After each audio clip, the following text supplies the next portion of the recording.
Well, I wanted to first off say good evening to everybody who is joining us here Thursday, August 19th for another Personal Money Matters workshop here for Family Promise of the Verdugos. This is an ongoing series that we've been presenting for some time now, every other Thursday at 6 p.m. I want to thank everybody who is in the workshop here on Zoom or on a call with us here this evening. If you could just do us a favor and make sure that on your side you're muted. That way we don't have sort of any interference as we're recording the session. But certainly if you have a question, you're more than welcome to unmute yourself, ask a question as we move along. Maybe you want to put that in the chat as well. I know that Lisa will be monitoring that and making sure that we get your questions answered. So whether you save it for the end or as we talk about certain points this evening, feel free to interrupt in that way. But if everybody else could just, as we move along, be on mute so that we don't pick up on the background noise or kids or dogs with squeaky toys. I mean, you get the idea. So I appreciate everybody being here this evening. Tonight, we're going to be talking about 7 purchases that are worth the investment, 7 purchases that are worth spending the money. And you thought, wow, this is great, Brian. This is going to be the first time in like 2 years that we're talking about money where you may even talk about actually spending money. Because I know I sort of hammer home a lot about budgeting, about saving, about paying yourself first, about ways to save money, building cash reserves, emergency funds, saving for retirement. It's all about sort of saving. And I know I drive that home. And so maybe you're thinking, wow, this is going to be so great. This is going to be the first time that Brian's going to talk about actually spending money. And in a way I am.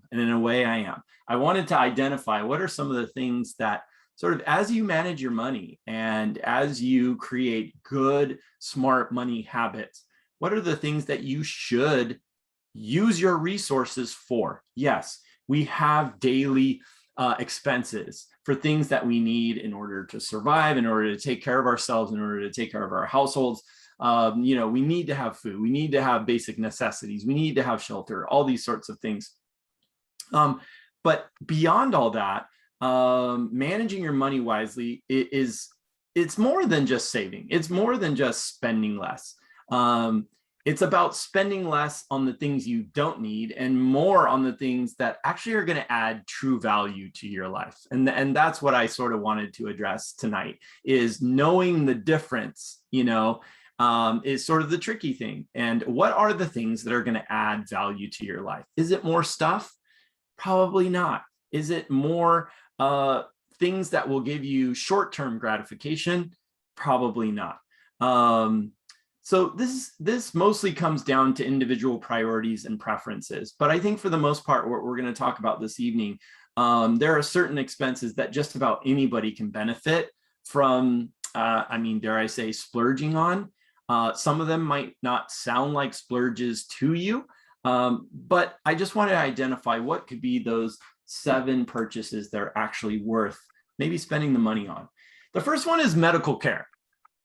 And immediately, I know you're probably like, wait a second, Brian, come on, you can't talk about splurging. And I was thinking, Brian, you're gonna, say I could go out and get myself something medical care. That doesn't sound so exciting. I get it. I'm sorry. I'm sorry if I was teasing you there for a second. The cost of healthcare in America is astronomical. It's notoriously expensive. We all know this, but I want to pause here and just reiterate, that is not a reason to avoid signing up for health insurance. So whether you're being offered that benefit at work as an employee through a group healthcare insurance plan, even if you have to pay some of that premium, even if you have to pay some of that out of pocket or being deducted from your paycheck, right? Just because you do have to pay, just because it could still potentially be expensive, it's not a good reason to avoid signing up, okay? If you don't have insurance, you need to visit a doctor. you may end up paying thousands or even tens of thousands of more dollars in medical bills, co-pays, prescription medication, lab work, procedures, therapy, right? That not having it just does not make long-term financial sense. But I've been there. I've been there where, to me, oftentimes the cost of monthly medical care premiums, it feels like you literally burn a pile of cash every month, right? Because I used to think of it as, wow, if I have to, for my family of 4, pay out $850 a month, and nobody went to the doctor that month, and we're all in good health, and we're all healthy, why do I need to keep using my money in that way? You might as well light that $850 on fire because we didn't use it that month. That's sort of how I looked at it.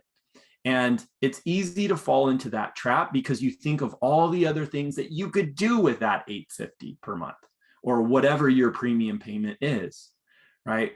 But we can't let that sort of blind us from the long-term ramifications of having a serious health problem, whether it's yourself, a partner, a spouse, a child, maybe it's another relative in your household, that can do to us financially if something were to happen, right?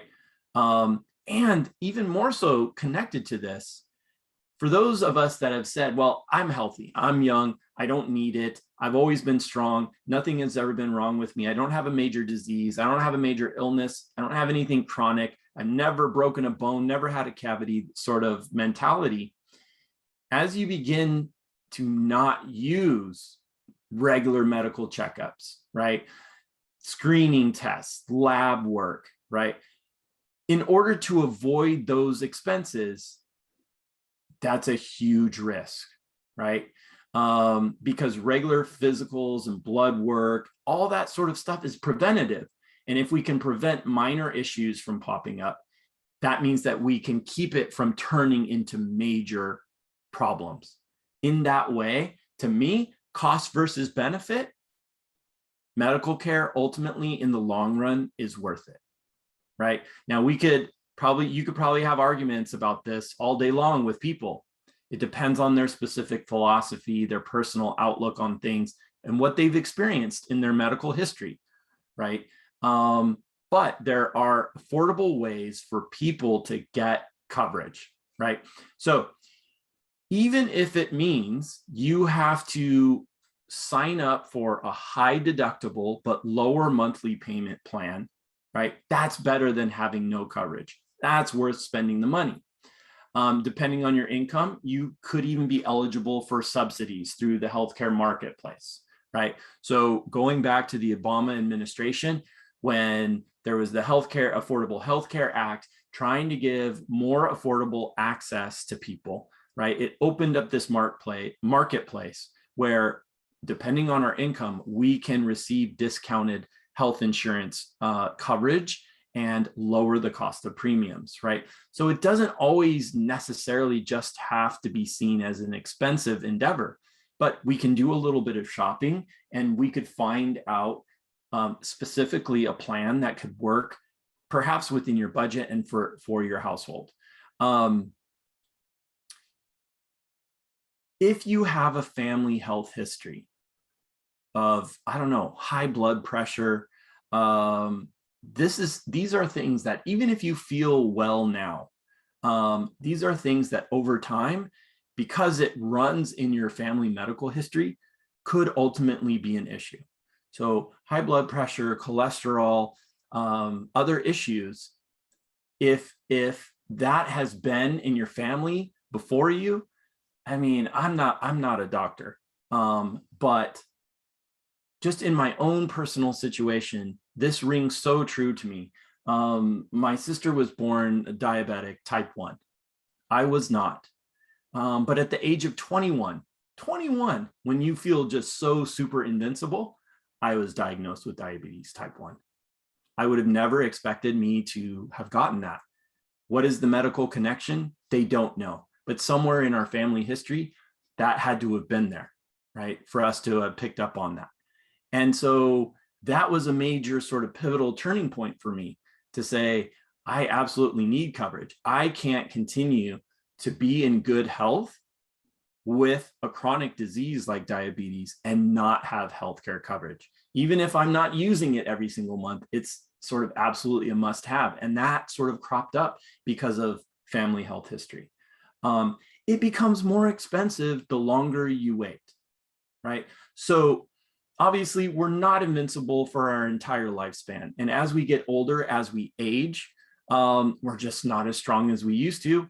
And those health issues start cropping up. They start popping up in our daily life because of things like stress.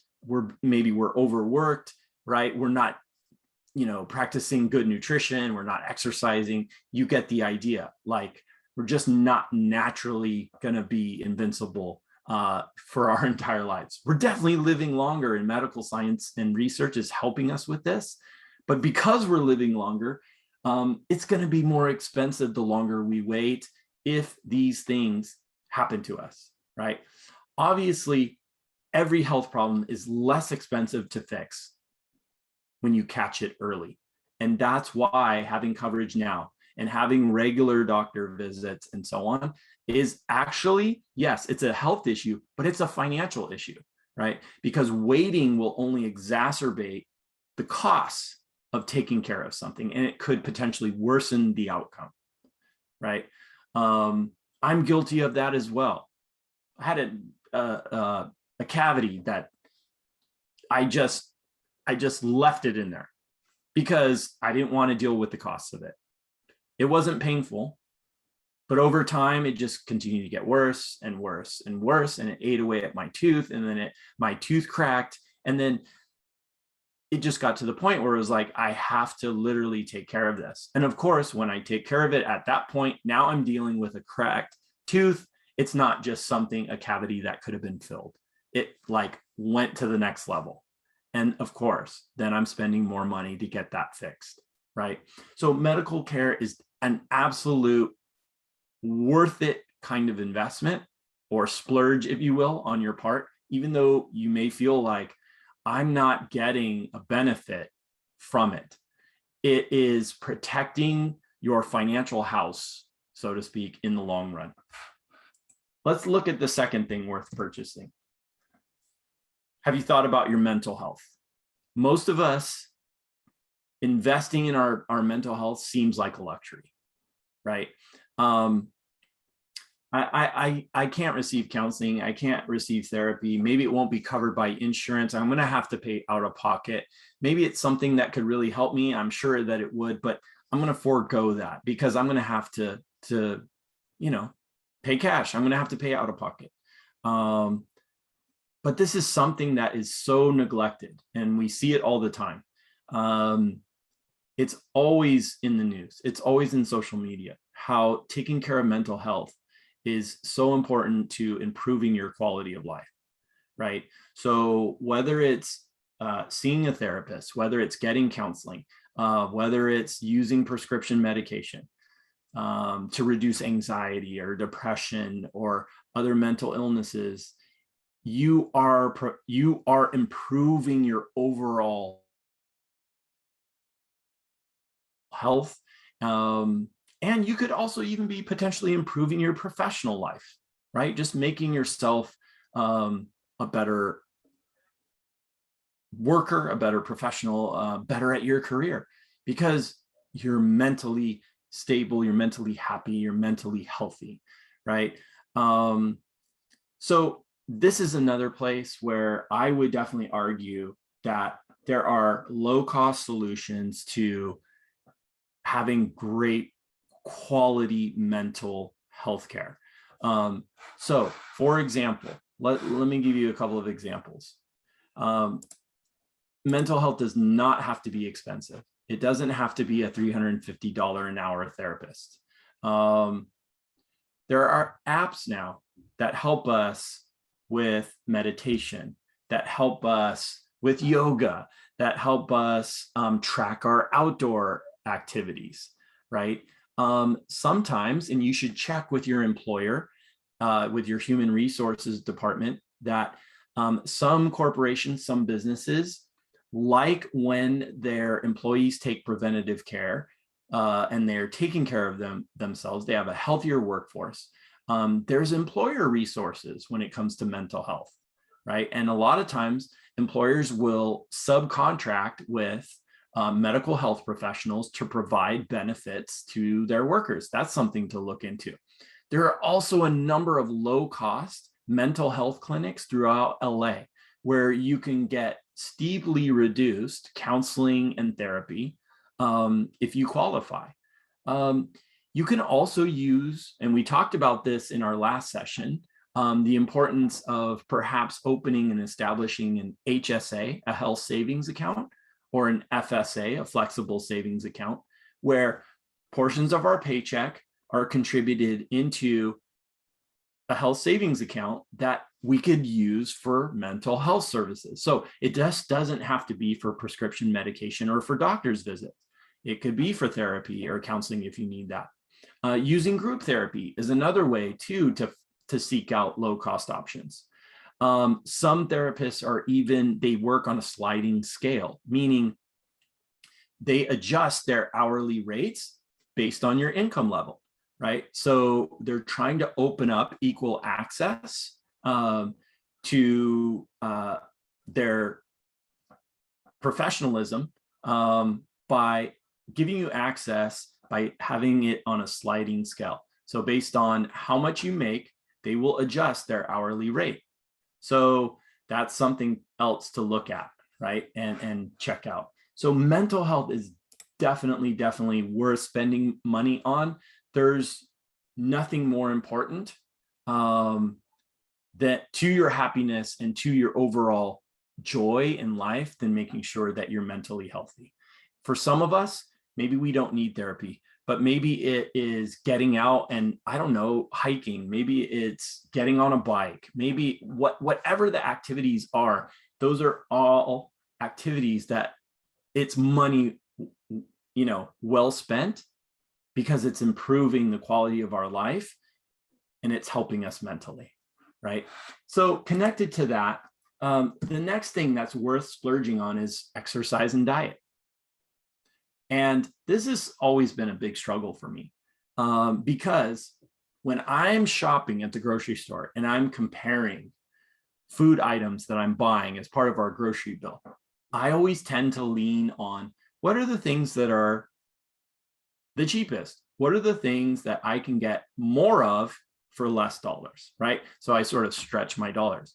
But when I do that, oftentimes I sacrifice the quality of my diet, right? So I'm looking for things that are convenient. I'm looking for things that are fast. I'm looking for things that are cheap, right?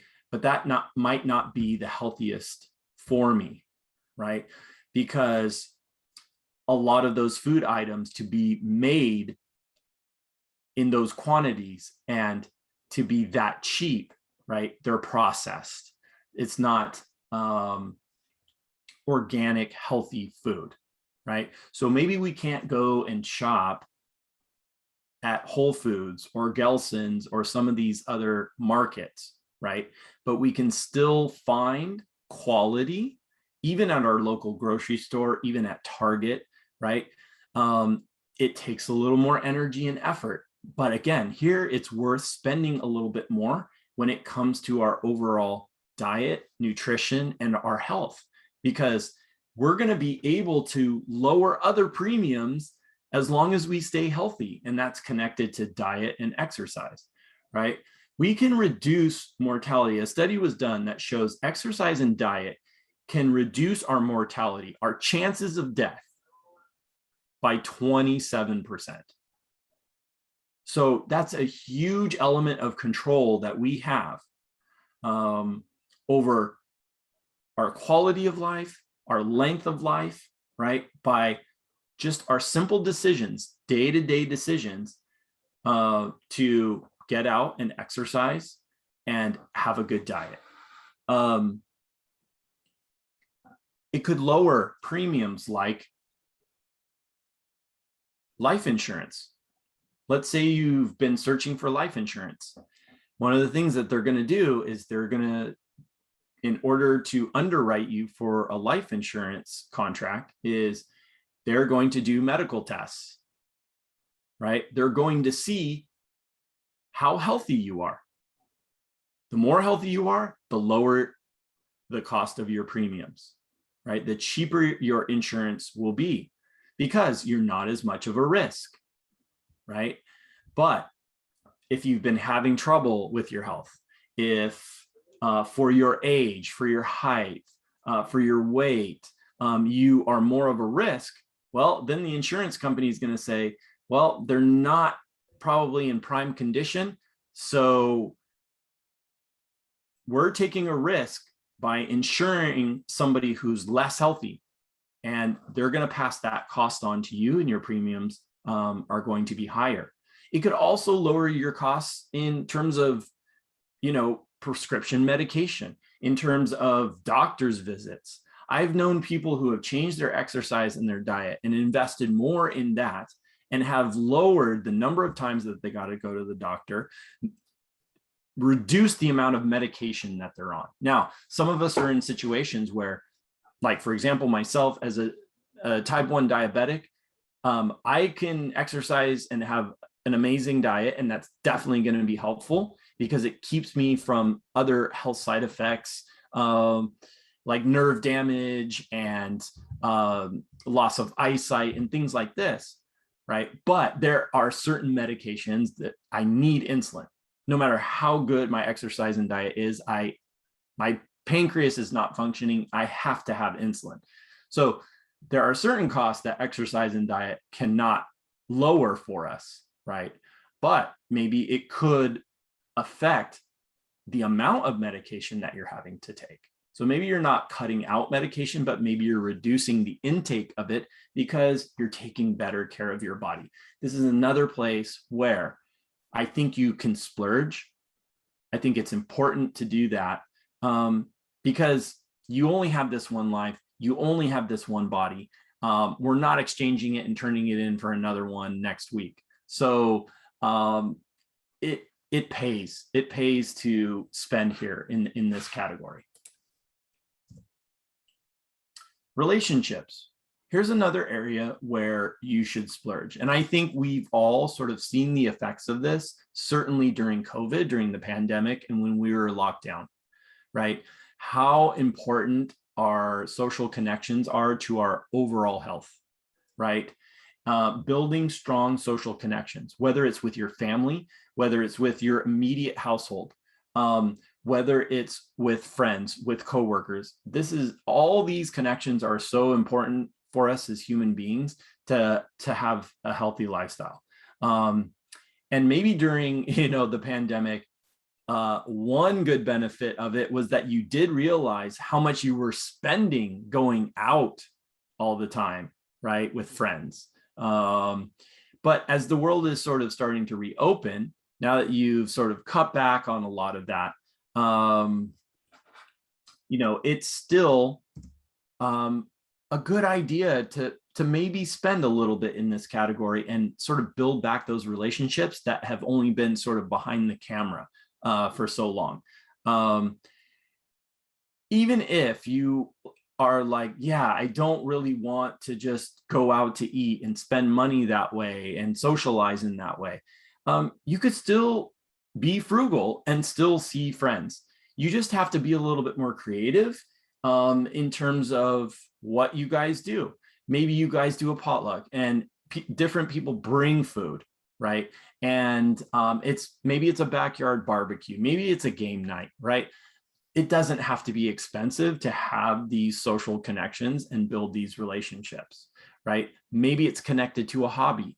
Maybe you gather with other people around a shared interest or a similar activity. Look for these things that are very, very low cost, right? You're doing the activity anyways, just do it with others or other people who enjoy that as well, right? It doesn't have to be something you spend a ton of money on.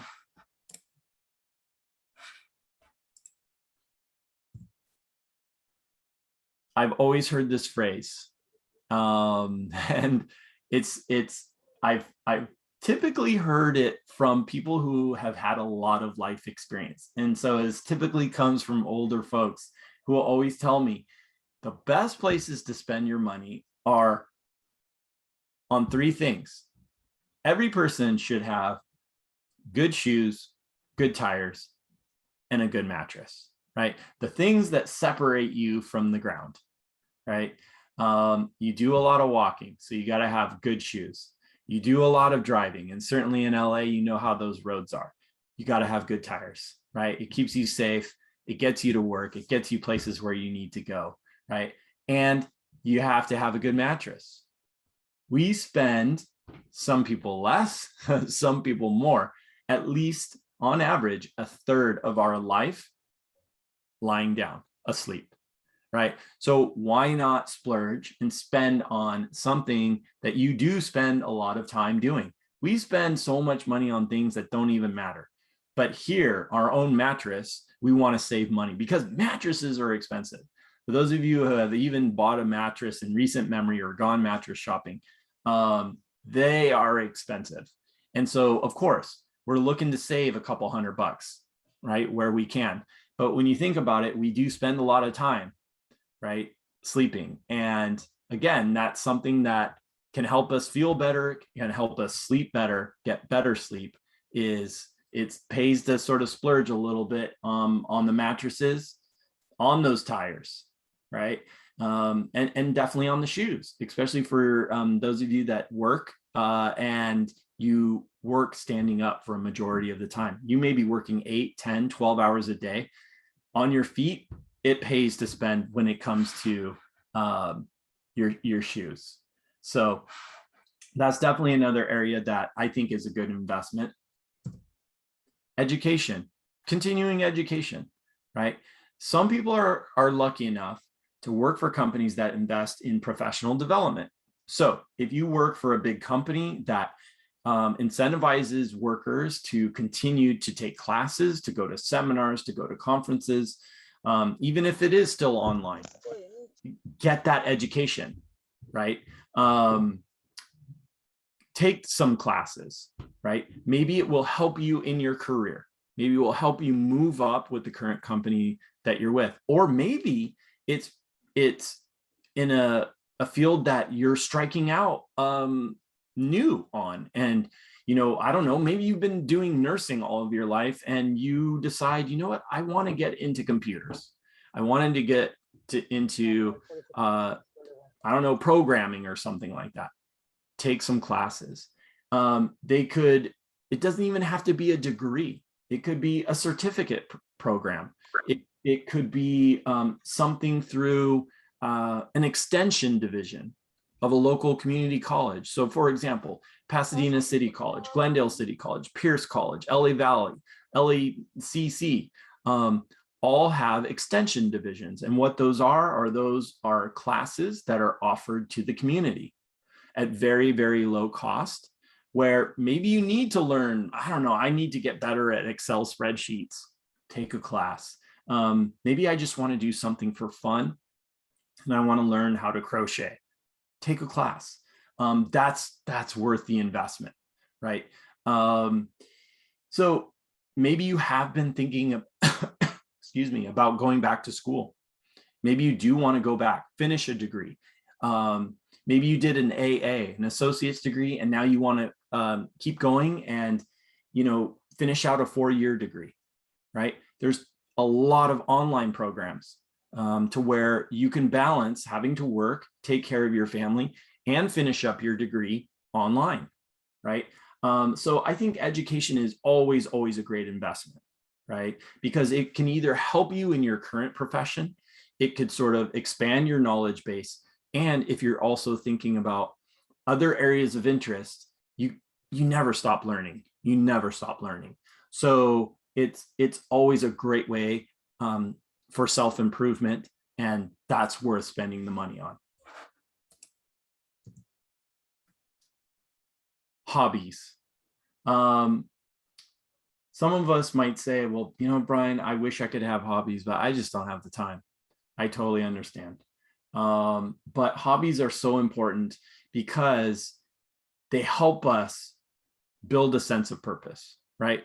Our work, yes, it's definitely important to us. It's what we do. It does serve a purpose. For some of us, it gives us so much fulfillment, right? But hobbies can do that as well. And hobbies can help us diversify that purpose because fully explored in our jobs, right? So seek out the things that you want to try, that you want to do. It doesn't have to be about your work. Investing in hobbies are going to make you happier and more fulfilled because they're going to offer that sense of purpose outside of just your work, right?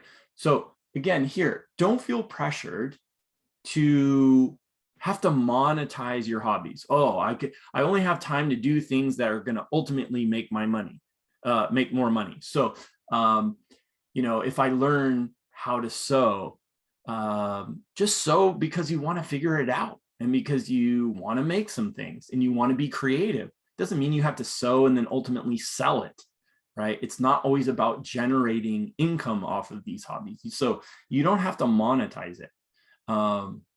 Just think about what you like to do for fun and then just pursue that passion freely. Choose hobbies that involve other people. Choose hobbies that involve exercise. And now you're sort of killing two birds with one stone because you're investing in yourself and you're investing in things that you like to do, but you're also getting exercise and you're improving your health, right?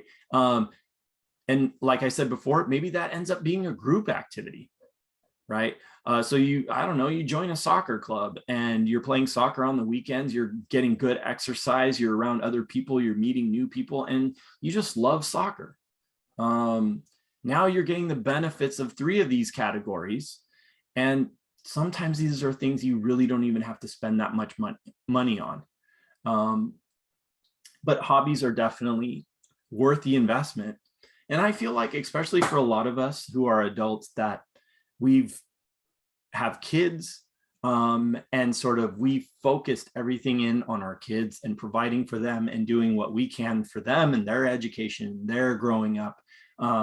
We sort of sacrifice ourselves, right? So maybe now is a good time to invest in a hobby and sort of come back to some self-care, sort of like the mental health category of saying, what's something I could do that's just completely outside of family. It's for me. It's outside of work. It's something that I want to do. Maybe you don't have hours and hours every week to do it, but maybe it's 30 minutes, maybe it's an hour that you can find in your week to just do something different. I think that's definitely a worthwhile investment. 2 weeks from now, in our next seminar, in our next workshop, we're going to talk about cutting your expenses and finding important money saving opportunities, right? Now is a really good time, especially as we're turning the corner. School is starting. Kids are going back to school. We're probably spending quite a bit in order to outfit them again, get them their school supplies, get them back to school, safeguard their health. And we're going to be coming into the holidays, right? So already very quickly, it's going to be September, and we're going to be staring down Thanksgiving and Christmas and the holiday season when we typically end up having to spend more money because of the holiday season. What I want to do before we get into that is look at what are ways that we can cut some of our expenses. They could be fixed expenses. Maybe it's your internet, maybe it's your cable that you've just stuck with and you're just paying way too much for. Now's the time to make that change, save some dollars. That could be very helpful towards, I don't know, one of your hobbies or holiday gifts, right? So maybe sort of shifting some of our spending a little bit as we come into the holiday season and looking at our expenses and saying, where could I actually save some money? Now is a good time to do that before we get into the holiday season. We'll talk about that on Thursday, September 2nd at 6 p.m. And maybe Lisa, you can jump in here and talk about what's happening next week in terms of any programming. Oh, yes. So next Thursday, Verdugo Job Center is going to be coming on, and they're going to be giving us a little bit more information about the services that they offer, mainly specifically catering to resume writing. So if anybody's out there looking for work, I highly ask you, or invite you guys to join us. And that will be the last workshop for the month of August. So if you haven't, gone on to 2 Zoom sessions for FPV, you guys are going to miss out on these gift cards over here. So please make sure you guys log on, and we'll see you guys next Thursday. Yeah, that sounds great. And then I'll see everybody 2 weeks from now, Thursday, September 2nd at 6. All right. Thank you, guys. Yeah, let me just make sure there's no other questions. Yep, we're all good. Thanks everybody for being here this evening. And yeah, we look forward to seeing you again. Have a great night. Thank you. You too. Bye, guys.